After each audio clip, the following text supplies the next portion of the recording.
You made it. Here. Finally.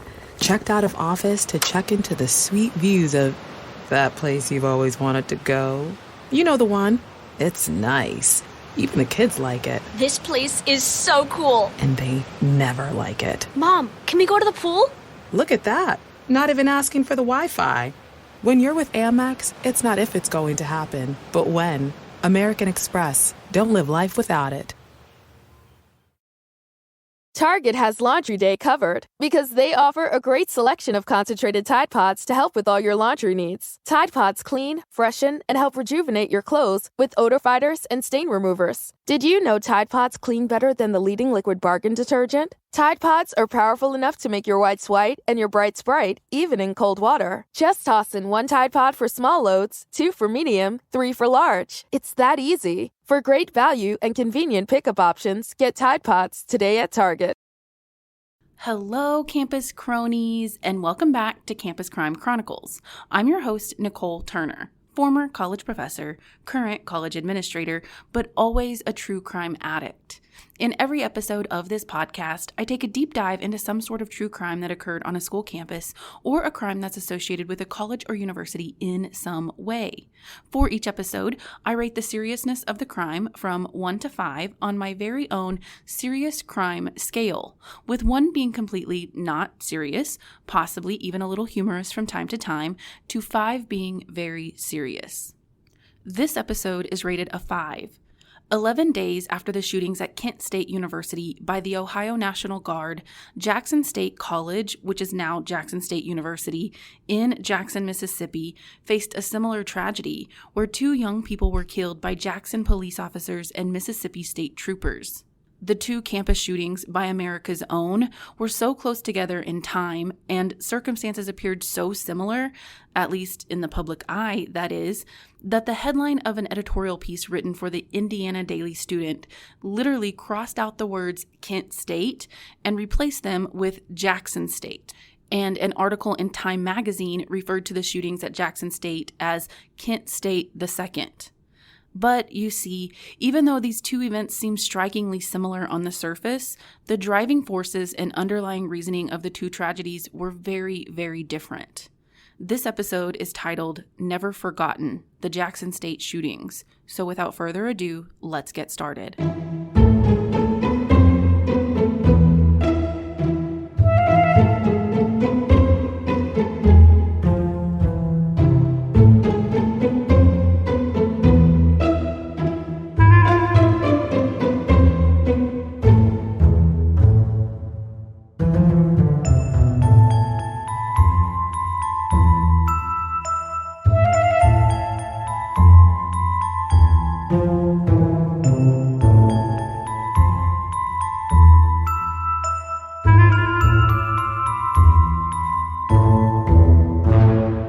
The evening of May 14th, 1970, appeared to be just another day on the campus of Jackson State College for many students.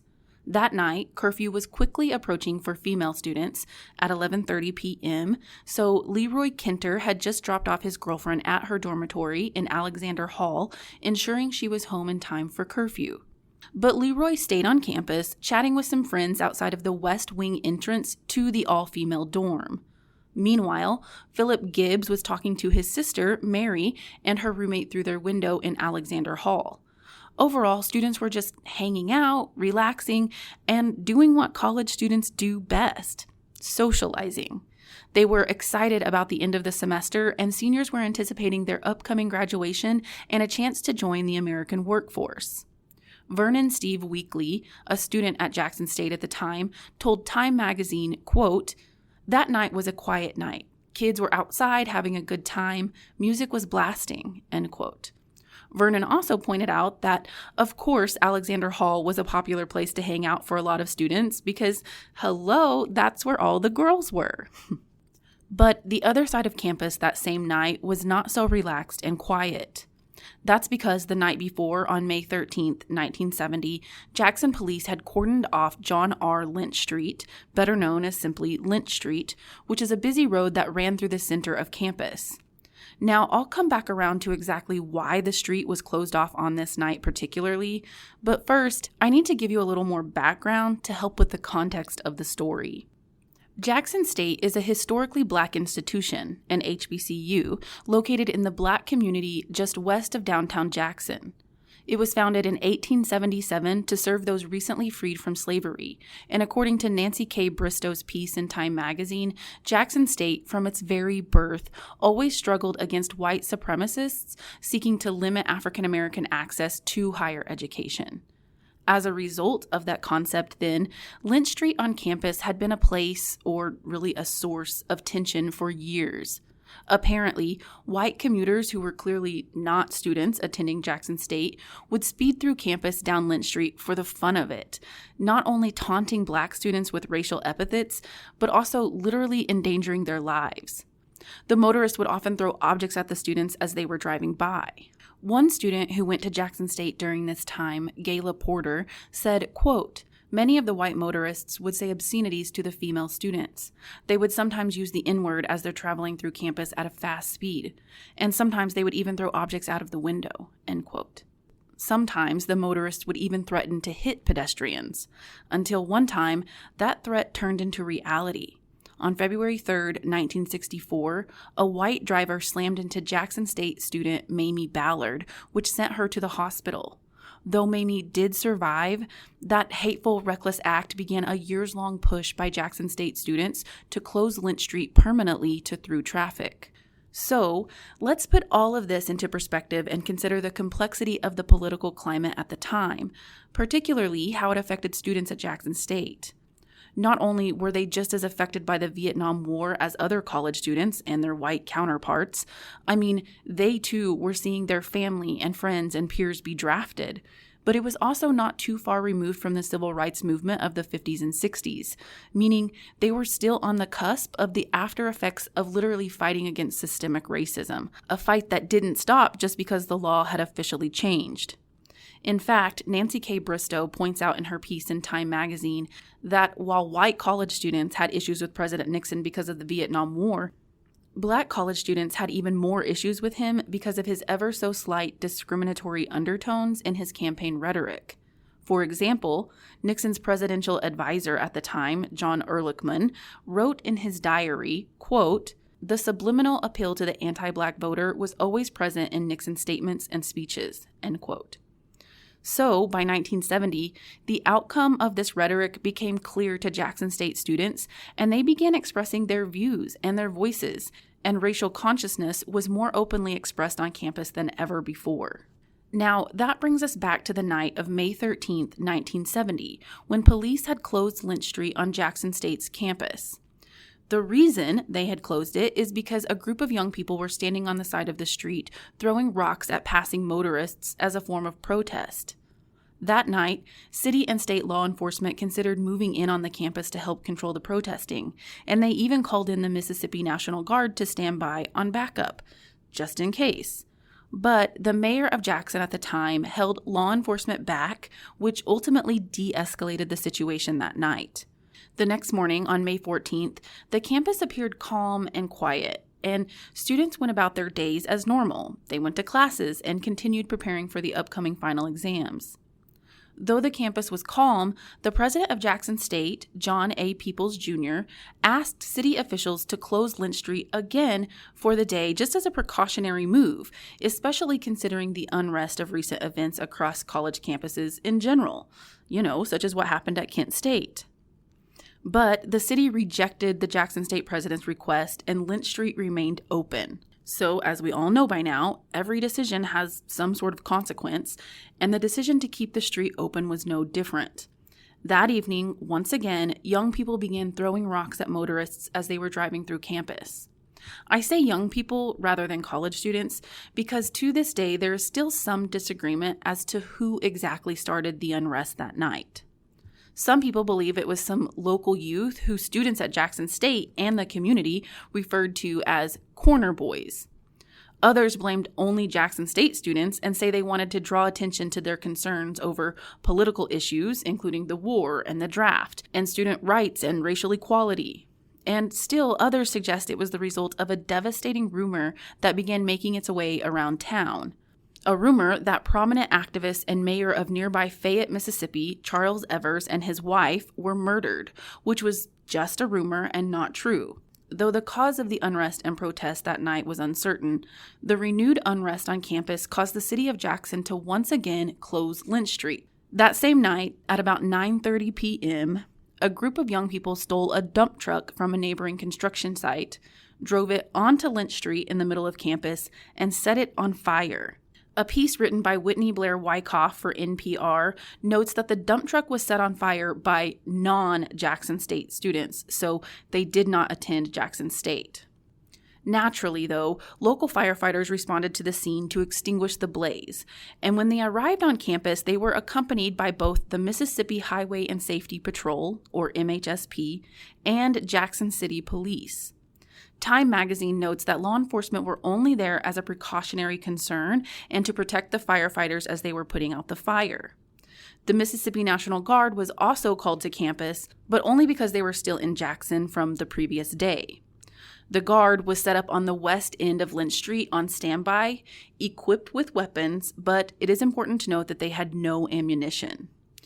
But, y'all, this is where the story goes from 0 to 60, so buckle up, pull over, whatever you need to do, but brace yourself because it's sure to make you incredibly frustrated and angry. So, as you can probably imagine, the presence of law enforcement only angered the crowd more, especially because law enforcement brought the city's armored tank to campus that night, and they all carried weapons that were better suited for a military operation than crowd control. Highway patrolmen carried state-issued shotguns and double-aught buckshot, while other officers carried their personal weapons. Y'all, they even brought 2 submachine guns to campus with them as well. According to NPR, when law enforcement showed up to campus like that, a group of angry people in the crowd, a mix of students and non-students, responded by throwing rocks and a brick at the officers. After the fire was extinguished, though, and nobody was actually harmed, instead of leaving campus like the firefighters did, because, hello, their job was technically done, law enforcement deliberately disobeyed their orders from headquarters and inexplicably turned around and began marching up Lynch Street further into the campus. According to court testimony, at least 69 heavily armed officers marched toward Alexander Hall, weapons and riot gear in tow, where somewhere between 100 and 200 innocent students were simply hanging out, enjoying their night on campus. Mind you, these students were nowhere near where the dump truck had been set ablaze or where the campus unrest and rioting had taken place. Shortly before midnight, MHSP officers and city policemen continued marching for several blocks through campus. So it wasn't like just right there, like they marched for blocks until they came to the front of Alexander Hall. When they arrived, all of the officers turned to face the dorm and the students who were in and around it. They then aimed their weapons directly toward the building and the students, as if they were ready to fire at any moment on command. Then, when a bottle hit the pavement nearby, reports say that 38 highway patrolmen and 5 Jackson police officers opened fire at 12:05 a.m. on May 15, 1970. For at least 28 whole seconds, nearly half a minute, they unleashed a bombardment of gunfire, which ultimately killed 2 people and injured 12 others. A former Jackson State student who witnessed the events unfold, James Lapp Baker, told NPR, quote, "This highway patrolman stepped out with a bullhorn and he said, 'May I have your attention, please?' And by that time, a bottle was thrown and it burst. When that bottle burst, that's when all hell broke loose, all the shooting. All we saw was fire going over our heads and hearing students holler, 'Oh, oh, oh, oh, oh, oh.' 29 to 30 seconds of shooting on both sides of the campus, not just over here," end quote. But here's the thing. Law enforcement, immediately after the shooting, had no idea just how many students were hurt, injured, or dead, and they didn't appear to care either, because they failed to offer any aid at all to the wounded or dead who lay there in the aftermath. Instead, policemen and state troopers turned around to pick up their spent shell casings as Jackson State students quickly began helping their peers who were wounded and bleeding. By the time the shooting was over, law enforcement had sprayed the dorm with over 150 rounds of ammunition, scarring the sides of Alexander Hall with more than 400 bullet holes or buckshot marks, and every single window on the narrow side of the building that faced Lynch Street was shattered. By the time the shooting was over, law enforcement had sprayed the dorm with over 150 rounds of ammunition, scarring the sides of Alexander Hall with more than 400 bullet holes or buckshot marks, and every single window on the narrow side of the building that faced Lynch Street was completely shattered. There is a picture of the building that I posted to my social media, and it is shocking to say the least, so definitely go check that out. It gives you a better picture of just how many bullet holes there were in those windows and the building. The Jackson State University website describes what the scene was like while bullets were flying through the air. According to the website, quote, students scattered, some running for the trees in front of the library, but most scrambling for the doors of Alexander Hall West. A few students were trampled. Others, wounded, were dragged inside or left moaning in the grass, end quote. Meanwhile, Inspector Lloyd Goon Jones, the on-site commander for MHSP, ordered some uninjured students at gunpoint, whilst using some quite derogatory language toward those students, to check on people who appeared mortally wounded. According to recorded communications and eyewitness accounts, when Jones finally did contact headquarters, he simply noted that several were injured, and when he was asked to provide more details, he said, quote, they're inward students, end quote. Then he turned around to count the number of, quote, inward gals and inward males, end quote, who had been wounded. Jones also dismissed the severity of the situation and said, quote, they ain't hurt all that bad, end quote. Now, he did turn the conversation briefly to the two fatal shootings before moving on to a concocted story about his men reacting to a sniper, while also throwing in a request for some much-needed coffee and cigarettes at the scene. Am I the only one thinking, what in the literal fuck right now? Anyway, remember me telling you about Philip Gibbs, who was visiting with his sister and her roommate from their window? You know, he was standing outside while they were standing inside the dorm. Well, he was one of the two people who were killed as a result of the gunfire. Philip Lafayette Gibbs was a 21-year-old pre-law major.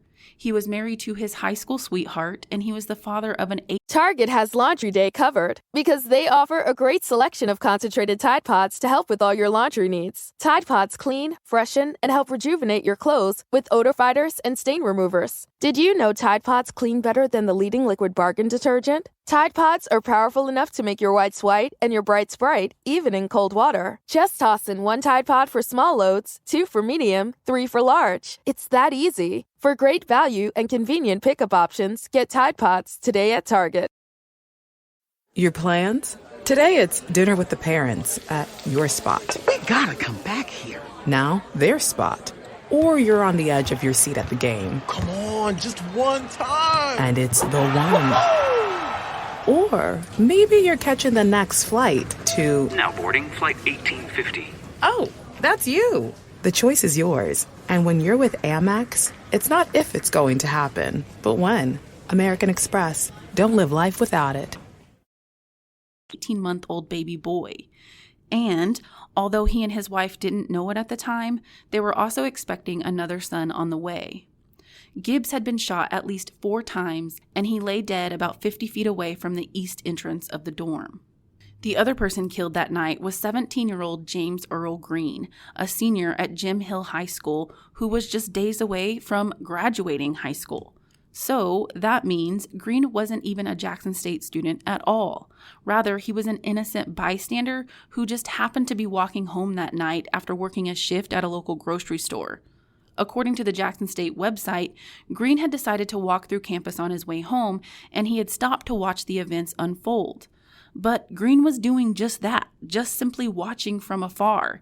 He wasn't standing near or in front of Alexander Hall. Instead, he was standing across the street in the other direction of the gunfire near the B.F. Roberts Dining Hall. But somehow, he had been shot once in his chest. Oh, and if you think law enforcement even bothered telling Green's family that a 17-year-old child had been shot, you'd be wrong. Green's older sister, Maddie Hull, told Mississippi Public Broadcasting that another one of their brothers, Samuel, walked to campus several times that night to look for Green when he never came home after work. Hull said, quote, "Whoever did the shooting never came and told us that child had been killed. Never told the family," end quote. So let's move on to that story about the so-called sniper. According to NBC News, officers later falsely claimed that they had seen a sniper in a window of Alexander Hall, but there was no evidence of a sniper ever discovered. If there was a sniper in Alexander Hall, as law enforcement had claimed, then why the hell were they firing in the other direction, toward the dining hall where James Green was shot and killed, instead of just in the direction of Alexander Hall? Actually, at the time of the shooting, according to Nancy K. Bristow's piece in Time magazine, all students who had been protesting had retreated from Lynch Street and were separated from law enforcement by a chain link fence. As a matter of fact, the officers' actions that night actually violated protocol completely. Even General Walter Johnson with the Mississippi National Guard, who was waiting with his men on the edge of campus to relieve law enforcement, if need be, again, keywords, if need be. Anyway, General Johnson looked toward Alexander Hall as he witnessed officers march down Lynch Street and open fire. And General Johnson said, quote, "Oh my God, they've done it all wrong," end quote. And yes, all wrong it was. I mean, first of all, these were heavily armed officers who were quite literally attacking and ultimately killing unarmed students. So a lot of people can't help but speculate that it was a premeditated, planned attack, which appeared to be driven by bigotry and blatant racism. James Baker, the former Jackson State student whom I mentioned earlier, has no doubt that the whole thing was planned in advance. Actually, Baker referred to it as a planned massacre. He told Mississippi Public Broadcasting, quote, "The city policeman and highway patrol said there was a sniper. If there was a sniper, which there wasn't, on the 3rd, 5th, 4th floor of Alexander Hall, why are they shooting on the opposite side of campus as well?" End quote.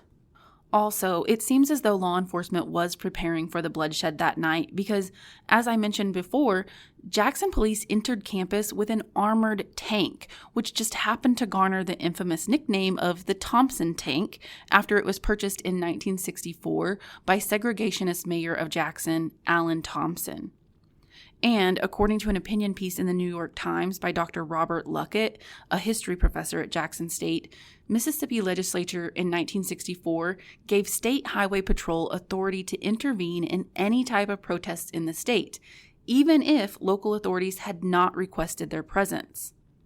That legislature was still in full force by May 1970. And guess who showed up to campus that night? Yes, we've already established the fact that MHSP was there, but according to an article by Mississippi Public Broadcasting, there were actually more highway patrol officers there that night than Jackson City police officers. And it's critical to point out that at the time, the MHSP was an all-white force, and there were only a handful of black patrolmen employed by the city of Jackson. Regardless, survivors and former Jackson State students remember vividly the horror that unfolded during the night of May 14th and the early morning hours of May 15th, 1970. Let's first go back to James Baker, who I've already mentioned a couple times. Baker was a graduating senior majoring in geography, and he lived in a nearby apartment off campus at the time.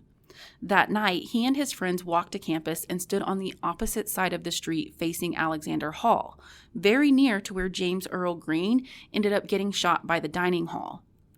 Baker said he remembers seeing at least 100 students hanging out at the dorm, either on the grass in the front lawn outside or through the windows before officers opened fire. Luckily, Baker escaped the shootings with no injuries, but that didn't change the fact that he was scared out of his mind. He said he had to crawl through the grass after the shooting stopped so he could return unharmed to his off-campus apartment. Another student, Gayla Porter, was a sophomore sociology major at Jackson State, and she lived in Alexander Hall when the shootings occurred. She told Mississippi Public Broadcasting that she remembers rolling her hair in soup cans before going to bed on the night of the 14th. Then, when talk began swirling around the dorm of the unrest that was happening on campus, the dump truck on fire a few blocks down the street, Porter and her roommate decided to peek outside to see what all the fuss was about. She said, quote, "I hadn't done anything. I was just stepping out of my dormitory. Someone in the hall yelled, 'The corner boys are burning a vehicle down the street.' My roommate said to me, 'Well, let's just see what's going on.' So we did," end quote. It is no doubt, though, that Porter and her roommate probably regretted that decision when they realized exactly what was happening. Gayla Porter suffered injuries from glass, concrete, and other flying debris, and her roommate, who luckily survived, was shot in the arm. Also, I would be remiss if I didn't tell you this, but another former student, Clarence Johnson, was on campus that night, but he ended up walking home off campus shortly before law enforcement arrived. As he was walking, though, he witnessed ambulances making their way toward campus, but there was something super strange about what he saw. First of all, why were they headed toward campus if no shootings had occurred yet? Could that be another hint that the whole thing was premeditated? Because Johnson told Mississippi Public Broadcasting something that he remembers that he just can't shake off. He said, quote, "I remember seeing ambulances without their sirens and lights on just coming quietly towards this direction. I thought that was very odd at night," end quote. But perhaps one of the most heartbreaking memories is from John A. Peoples, the president of Jackson State from 1967 to 1984. Peoples told NBC News that he remembers the sickening smell of blood streaming down the stairway of Alexander Hall after the shootings had ended. He said, quote, "We sat on that lawn the rest of the night singing freedom songs," end quote. You see, the days and weeks following the shooting left big decisions for the president and the rest of the Jackson State administration. Ultimately, they decided it was best to close campus, to cancel the upcoming commencement, and to mail graduating seniors their degrees. In May of 2020, 50 years after the tragic event, those graduating seniors from 1970 were supposed to finally get the chance to walk the stage and formally receive their degrees. But, well, we all know how the spring of 2020 turned out. So, finally, in 2021, 51 years later, 74 of the 400-plus graduates from the class of 1970 did get to finally don their caps and gowns, and they finally received the recognition that was denied to them all those years ago. At the 2021 graduation ceremony at Jackson State University, State Senator Hillman Frazier spoke to those in attendance, and he told his story. Frazier, too, was a student at Jackson State in 1970. That night, though, Frazier had gone to dinner and he was delayed in returning to campus. But he firmly believes that he could have very well been standing near his good friend, Philip Gibbs, during the gunfire if it weren't for the dinner delay. He, too, could have been shot that night and not lived to tell his story. Instead, though, at the graduation ceremony, he offered a heartfelt apology for the shootings that did happen in 1970. He said, quote, "The state of Mississippi never apologized for the tragedy that occurred on this campus that night.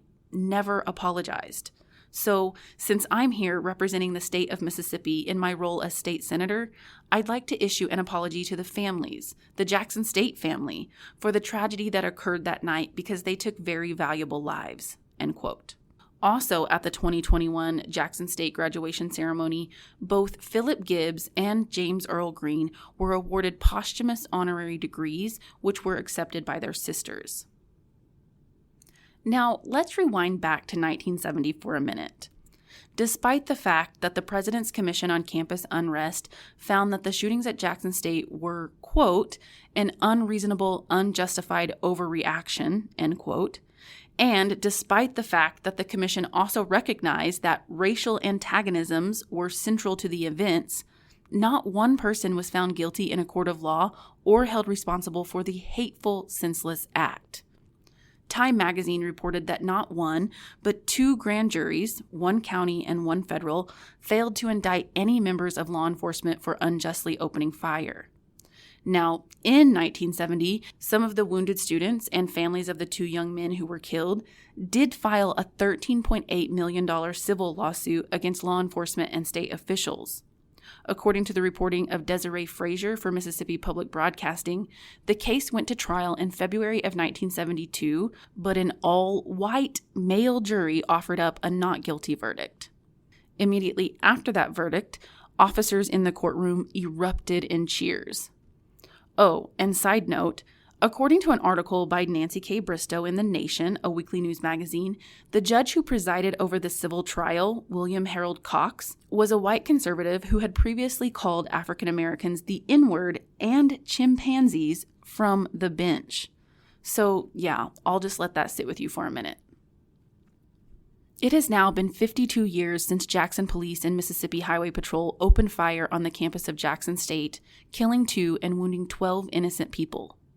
You may have heard about Kent State prior to my coverage, but had you heard about Jackson State at all? If you haven't, that's likely because the tragedy at the historically black college and university was incredibly overshadowed by the tragedy at a historically white institution. Just another example that proves how systemic racism is literally embedded in nearly every part of American systems, society, and culture. Plus, even the media coverage of the 2 events was framed from 2 completely different angles. Media over the Kent State shootings focused on the heinous act by the Ohio National Guard, who lost control and overreacted to students who were simply exercising their First Amendment rights and expressing their political beliefs. But the media coverage of Jackson State, well, it was told from a white conservative standpoint, blaming the shootings on the students and telling false stories that frame the students as dangerously criminal. Oh, and white supremacists at the time?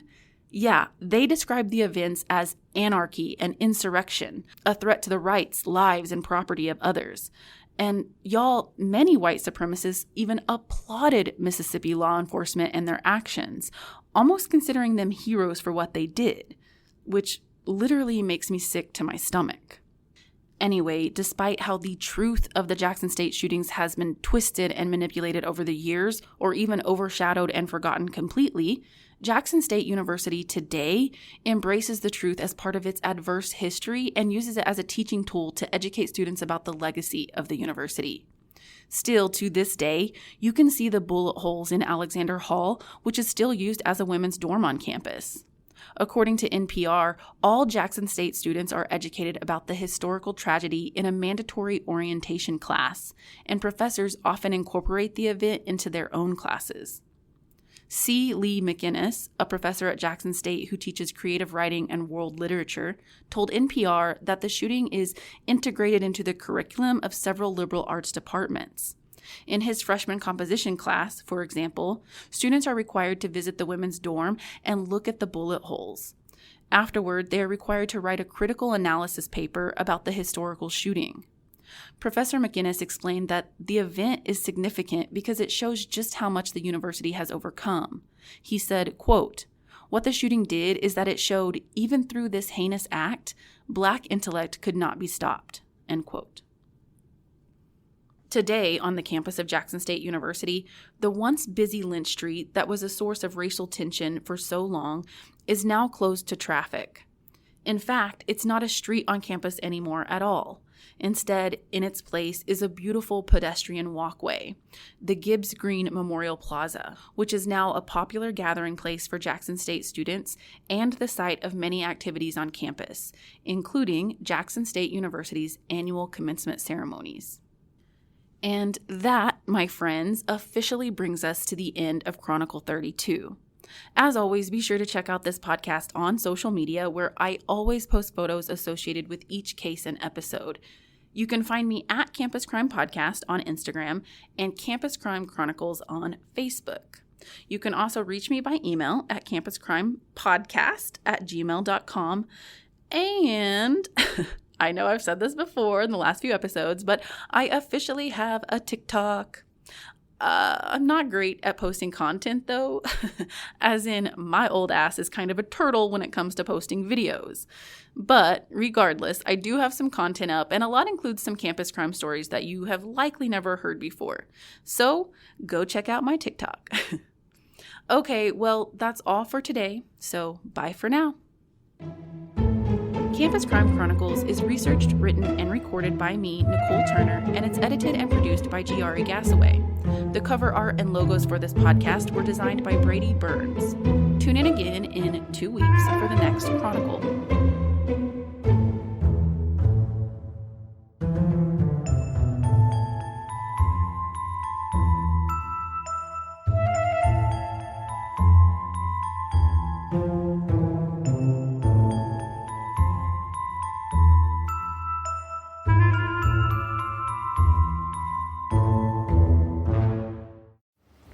You made it.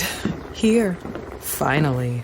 Checked out of office to check into the sweet views of that place you've always wanted to go. You know the one. It's nice. Even the kids like it. This place is so cool. And they never like it. Mom, can we go to the pool? Look at that. Not even asking for the Wi-Fi. When you're with Amex, it's not if it's going to happen, but when. American Express. Don't live life without it. Target is celebrating the return of Stranger Things by launching all kinds of cool exclusive products inspired by the hit show's 4th season. Shop new Funkos and 80s-inspired items you'll actually see in the show, like Surfer Boy pizza gear and a light bright that comes with special Stranger Things templates. Ulta Beauty at Target even has a Mac and Stranger Things collab featuring makeup in show-inspired color palettes. Get all your Stranger Things must-haves at Target and Target.com.